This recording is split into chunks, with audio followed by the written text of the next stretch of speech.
I grew up in apartheid South Africa during, well, I was born in 1963 and then left in 1991. So I grew up pretty much under the height of apartheid.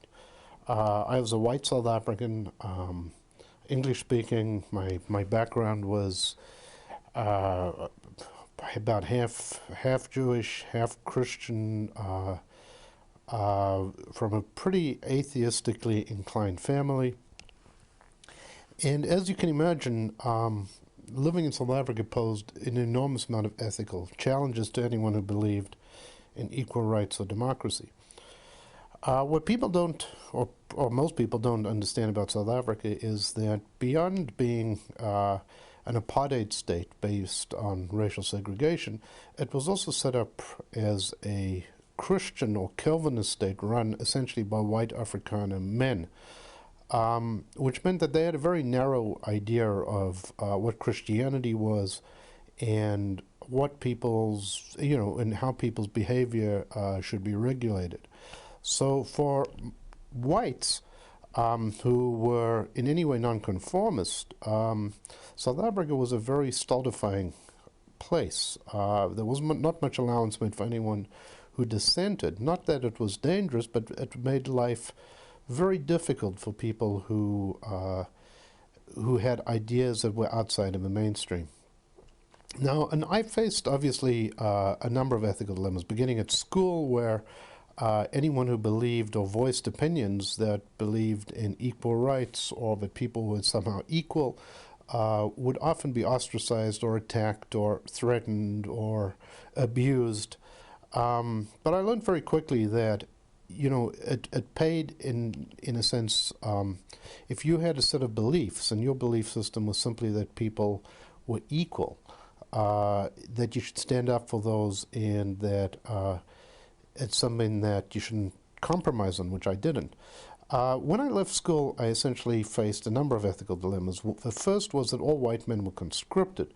I knew right away that I was not going to go into the South African army to fight for the system, which meant that I had to spend an enormous amount of time dodging conscription. Now, when I was at university, I could get a legal deferment, which was fine, but I always knew when I graduated I'd have to leave. So that was an ethical dilemma in the sense that this was my home, this is where I lived, I believed in equality, but at the same time, I knew that my choices were somewhat limited. I could go off and take up arms against apartheid, or I could leave, and my choice was the latter. So I dodged the military throughout my academic career. It meant that I spent an enormous amount of time at university, including taking classes that were not desirous, or picking up a number of degrees.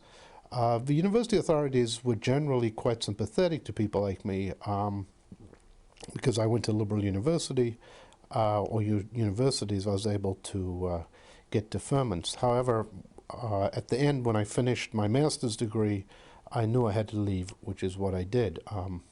Ironically, a few years after I left, conscription was abolished. When I say that you had to, your choices were limited, though, in the sense that if there was no way that you could get out of conscription, they would stick you in jail for the length of conscription, which was 2 years, and once you were let out, they would then redraft you. So in other words, you didn't have an option. Jail was not a great option as opposed to leaving. And I was lucky that I had the skill sets to leave.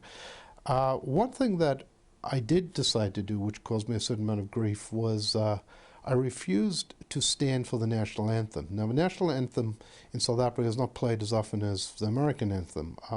However, it was played before ball games, and at university, I remember in a particular case, I was at a formal dinner with not my fraternity, the people that lived in my dorm. It was a big formal dinner. It was a men's-only dorm. And they had speeches and whatever, and then they asked people to drink a toast to the country and stand, and I sat through that. And I got booed and attacked and hassled, and an enormous amount of verbal abuse. I was quite a big, tough guy, so people didn't threaten me physically mostly. But the point is, there was a good ethical dilemma. On the one hand, they were saying to me, you were toasting the country, why wouldn't you stand up? You weren't toasting apartheid. And my argument was that these are inseparable, and for most black people, they were being excluded from any rights in this country, and therefore I couldn't support even toasting the country as it was.